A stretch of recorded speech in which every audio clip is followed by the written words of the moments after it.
سامعین ناظرین السلام علیکم، آداب، نمستے۔ انفیکشن کنٹرول سوسائٹی کے صحت.نیٹ چینل سے ڈاکٹر حسن نواب آپ سے مخاطب ہے۔ مریض کے لیے ایک بہترین غذائی چارٹ کیا ہو سکتا ہے؟ کیونکہ ضروری ہے کہ اس کے بارے میں غذائیت کے بارے میں مختلف لوگوں کے خیالات ہوتے ہیں۔ ہمارے جیسے ملکوں میں تو سب سے بڑا مسئلہ یہی ہے کہ جیسے کوئی بیمار ہوتا ہے اس کی غذا فوراً بند کر دی جاتی ہے کہ یہ نہ کھاؤ، وہ نہ کھاؤ، اس طرح نہ کرو، اس کھانے سے یہ بیماری اور بڑھ جائے گی، چاول نہیں کھانے چاہیے، یہ نہ کھانا چاہیے۔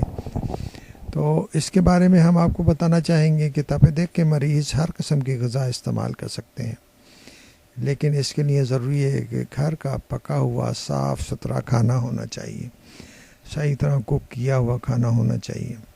بازار کی اشیاء سے پرہیز کرنا چاہیے، کیونکہ بازار کی اشیاء مزید نقصان پہنچا سکتی ہیں یا مزید بیماری کے سبب بن سکتی ہیں۔ البتہ وہ مریض جنہیں اس مرض کے ساتھ ذیابیطیز، بلند فشار خون یا کوئی اور مرض بھی لاحق ہو تو وہ اس اپنے مرض سے متعلق پرہیز کریں۔ علاوہ ازیں تمباکو استعمال کرنے والوں میں ٹی بی کی شرح بلند ہوتی ہے، لہذا تمباکو نوشی سے اجتناب برتنا چاہیے۔